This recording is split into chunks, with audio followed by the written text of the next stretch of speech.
I'm David Ould, and this is episode 6 of Dual Citizens.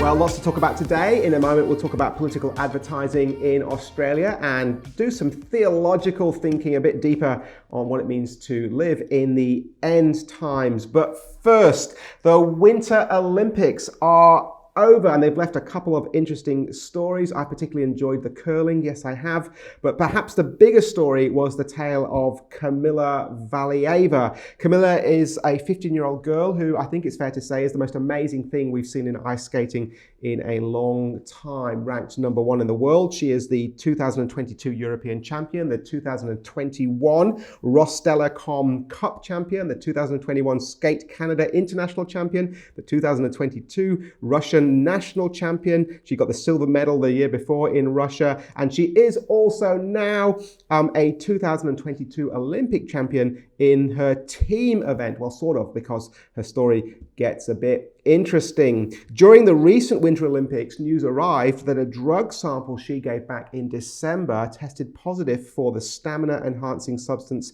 trimetazidine, which the team later claimed was taken from her father's heart medication. That's actually what it is for people who have angina. Now, I don't know about you, but in our house, we don't mix up our medications so easily. But there you go. Cynical? Well, perhaps, but possibly there's more going on here.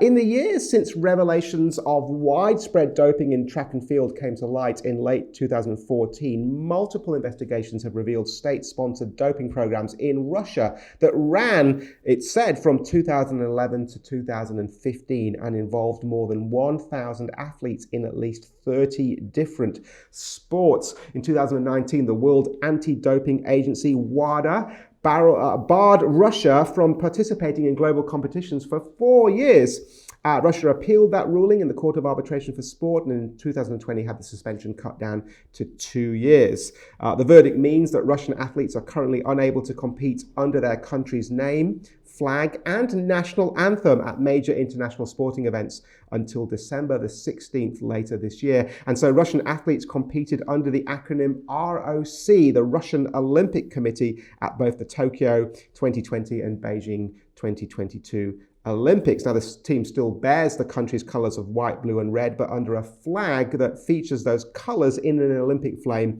placed above the 5 Olympic rings. So what's changed? Well, if the alleged drug issue for Valieva is anything to go by, perhaps very little. And indeed, because of that, none of the medals have been awarded yet for the events that she competed in. What's also not changed is the immense pressure some countries' programs put their young female athletes under.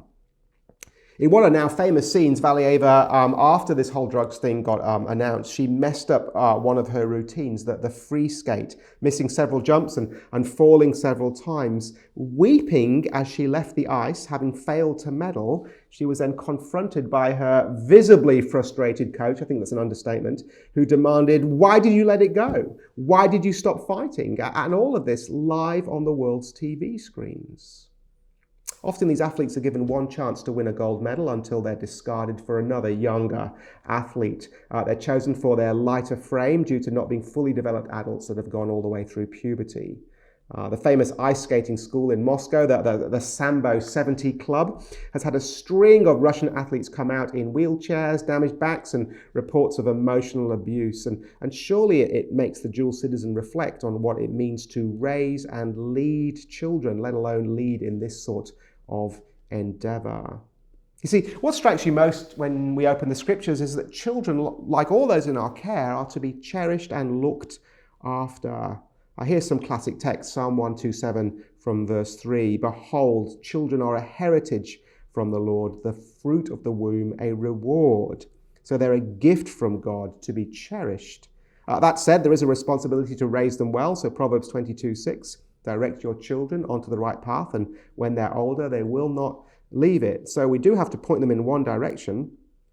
More broadly, Jesus, of course, welcomed children. Their simple acceptance of him is the model for us all. So famously, Matthew 19:14, Jesus said, "Let the little children come to me and do not hinder them, for the kingdom of heaven belongs to such as these." There is something beautiful about childlike acceptance, not childish, but childlike acceptance of Jesus. More broadly, Jesus has something to say to us about how we lead others. Perhaps most strikingly, there's his stern rebuke to the disciples in Mark chapter 10. Now, James and John have come to Jesus and basically they've asked for special treatment and privileges. Let's pick it up at verse 41, Mark 10, verse 41. When the 10, that's the other 10 from the 12, heard about this, they became indignant with James and John. You do suspect, however, they weren't angry with what they asked for, but so much that maybe James and John got in first. Anyway, Jesus called them together and said, "You know that those who are regarded as rulers of the Gentiles lord it over them, and their high officials exercise authority over them. Not so with you. Instead, whoever wants to become great among you must be your servant, and whoever wants to be first must be slave of all. For even the Son of Man did not come to be served, but to serve and to give his life as a ransom for many." And it does appear, doesn't it, to be such a contrast to what the 15-year-old Valieva experienced. Her coaches weren't there to serve her. Quite the contrary. She was there to provide a service, and that service was a gold medal for Russia. So no wonder she's berated. She's failed in her job. Never mind she's only 15 years old. Mind you, with that kind of attitude, perhaps it's no surprise the doping scandal got so big. Reportedly, after the Olympic event, Valieva's teammate, Alexandra Trusova, who was 17, who won silver, was inconsolable. "I hate skating," she said. "I hate it. I hate this sport. I will never skate again." But I'm sure there's plenty more where she came from if she doesn't want to carry on. Now, it's easy, isn't it, for the dual citizen to shake our head in disgust, and we'd be right to. But let's not miss the warning for us. If we're outraged by the treatment of Valieva, treated as a servant, even as a commodity that's there just to get gold for her country and then effectively discarded, perhaps even coerced into taking drugs to enhance her performance, and again, we'd be right to be outraged by all of that, well then let's not lose sight of our own responsibilities. So many of us will switch off this podcast and go back to our children or return to those that we have responsibility for. And the Lord Jesus Christ tells us that leadership of them is actually an act of service. Let's be encouraged to do just that. Now, back home here in Australia, things are slowly gearing up for a federal election that will happen by the end of May. And if you're at all excited about these things, you're getting pumped. One of the many politicians vying for our vote is the billionaire Clive Palmer. Palmer, by any measure, a controversial figure, has spent more than $31 million since August on advertising for his political campaign. That is a lot of money. Former appeal court judge and chair for public integrity, Anthony Wheely, QC, described that sort of spending as, quote, obscene and dangerous for democracy. Palmer's party, the UAP, the United Australia Party, has spent more than 100 times more than Labour and Liberal, that's our two main parties here, across Metro TV, print, radio and digital. Labour, we're told, have spent $266,000, the Liberal spending of $246,000 in the same time period that Palmer spent his $31 million. The UAP have also spent more than $6.7 million just on YouTube advertising, some ads costing them more than $100,000 a pop.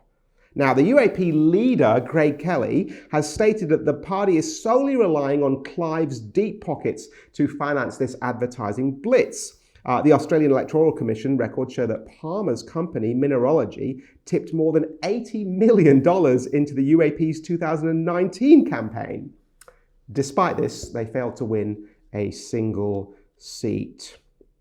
Independent Senator Rex Patrick has called for limits on election campaign and advertising spending, where he stated Mr. Palmer was spending, quote, in an attempt to buy his way into a position of political influence. Sarah Keith, who's the managing director at advertising agencies Involved Media and Active International Australia, she says that Clive does not saturate the market. She says the amount he's spent so far is the equivalent of the monthly spend of any one of the top 5 spending categories, including retail, insurance, and quick service restaurants. His spend is across all media, and so it's difficult to calculate weights. Now, What's been interesting is whether the UAP can actually get a fair hearing despite their enormous budget. Now, the Sydney Morning Herald and The Age at Fairfax have run political ads for the UAP, but Nine Entertainment Company, for example, have declined to run ads that they claim contravene health advice or ATAGI guidance on vaccines. That old chestnut again. Even more significantly, Palmer was due to give a speech at the National Press Club lunch on Tuesday. Now, normally, the publicly funded ABC has broadcast every such speech by other political leaders live. They make a point of it, but they chose not to do so with Palmer. Instead, they said they would delay it till 2 p.m. And the suggestion was that they would do that so they could then have control over what went out in case Palmer once again said something erroneous about vaccines or similar. However, a few days ago, we learned that Palmer had to pull out because of, maybe ironically, COVID-like symptoms. Very lucky for him, perhaps. I'm sure he would have expected a grilling from the journalists. But it is interesting, isn't it? The ABC decides not to treat Palmer like everyone else because they think we won't like or even shouldn't hear what he has to say. But the dual citizen should expect, indeed perhaps demand more. Don't we actually want to stand for the freedom for everyone to make their case? We have, of course, dealt with these broader issues of freedom of speech here in previous episodes. So let's narrow down to Palmer himself. Now, before we open up our Bibles, here's what strikes me about this situation. Look, let me be frank. I'm no fan of Palmer, right? I don't think I agree with pretty much anything I've heard him say, but I agree less with the idea that we should silence him. The scriptures remind us that arguments, even those that we think might be wrong, still get to be measured on their own merits. So, just as an example, in John 7, you see the Jewish leaders meeting to discuss the growing problem of Jesus. John 7, verse 50, Nicodemus, who had gone to Jesus earlier and who was one of their own number, asked, "Does our law condemn a man without first hearing him to find out what he's been doing?" In other words, let's hear him out. Let's see all the evidence, and then we can decide. The dual citizen seeks to be persuaded by the arguments, not by someone doing our thinking for us and even letting us know what we're allowed to be thinking about. Of course, perhaps one convincing argument against silencing Palmer is, frankly, it's unnecessary.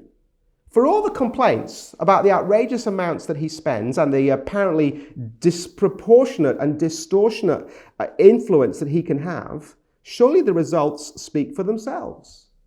$80 million spent on the last federal election. No seats. The electorate clearly don't need protecting from Palmer. They seem to have worked him out all on their own. But perhaps we do need protecting from those who think that we need protecting. Now, from time to time here at Dual Citizens, we want to concentrate a little bit more just purely on theology, and so that's what we're going to do now. A short while ago, I watched a great little video on the Facebook page of Martin Iles, who's the director of the Australian Christian Lobby. It was a clip from a longer panel discussion. Iles was asked about this concept that Christians speak about, the end times.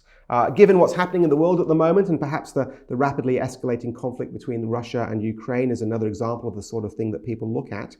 Given all these events, the moderator asked, are we in the end times? And what should we be doing? Well, Martin gave a great answer. He reminded us that Jesus tells his disciples when thinking about his own return in judgment, well, what does he say? Mark 13:32. But about that day or hour, no one knows, not even the angels in heaven, nor the Son, but only the Father. So all the speculation about exactly when it happens is not only fruitless, but actually verging on disobedient. But I want to add to what Martin said, because the whole concept of the end times is actually often very badly misunderstood. Now, this concept of the end times is often spoken of as this discrete time at the very end of history, prior to when Jesus returns and a time when things will be especially terrible. And when we speak about the end times in this way, we tend to think it's either something yet to come or something that is beginning around us, and so we then look for indications that it actually is beginning. So hence the zealous interest in what country is invading what country and the attempts to identify obscure verses in Revelation and elsewhere. It's all somehow as, are they predictions of those conflicts and part of some end times series of events? Now, of course, the dual citizen will take an interest in all this. We are defined, aren't we, by our citizenship of heaven, from where, let's remind ourselves, Philippians 3 verse 20, from where we await our Saviour.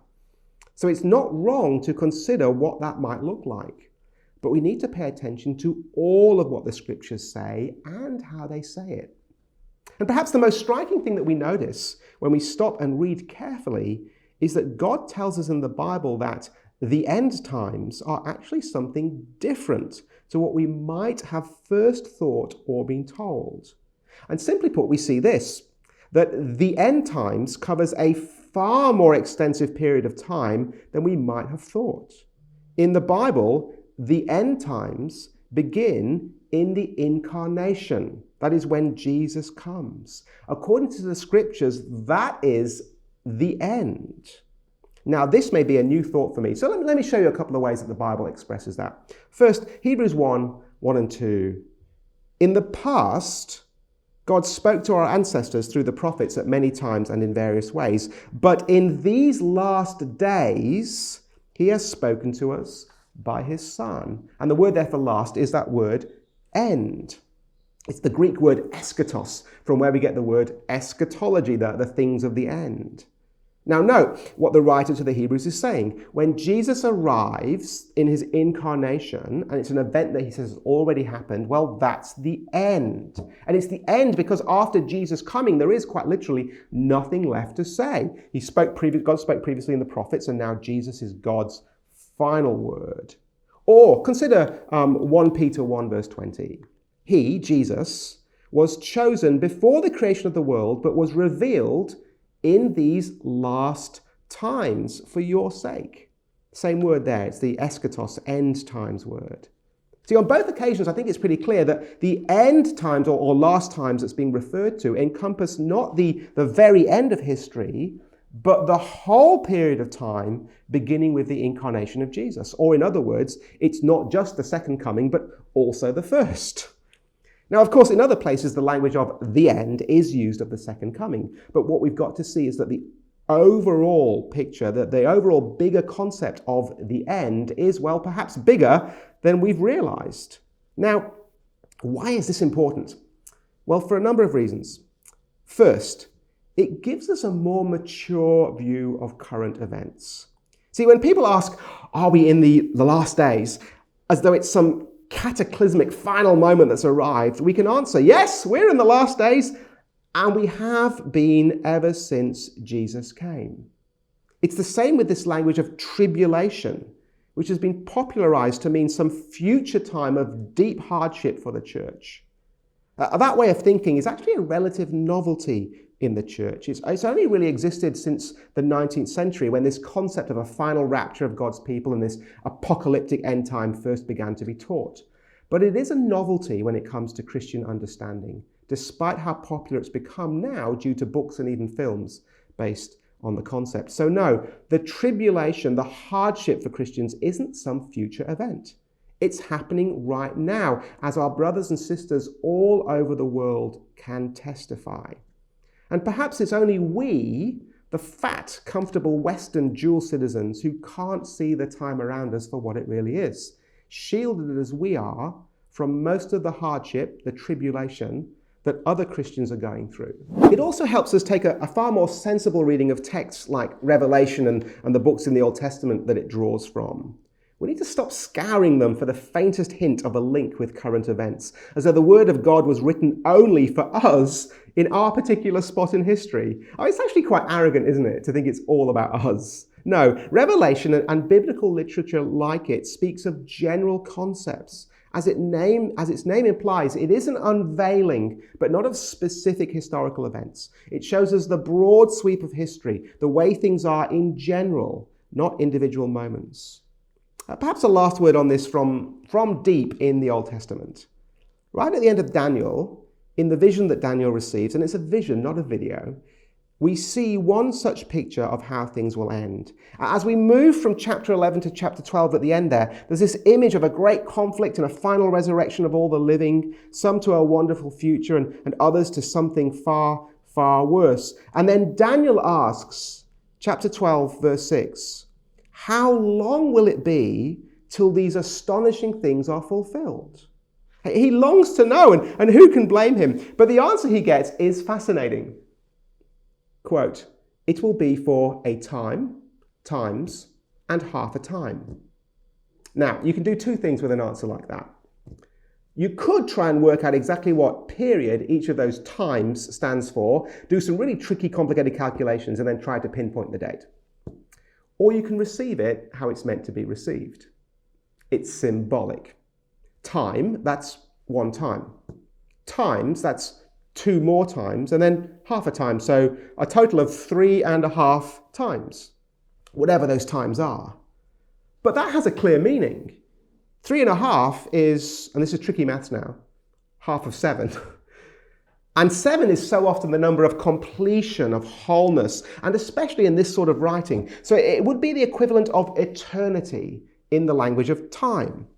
So how long, Daniel asks, will it be till all of this happens? Well, the answer is 3.5 times. That is half of eternity, which basically means not forever, which also basically means it's going to happen. And that's it. That's all he gets. It will happen. It won't be eternity till it happens.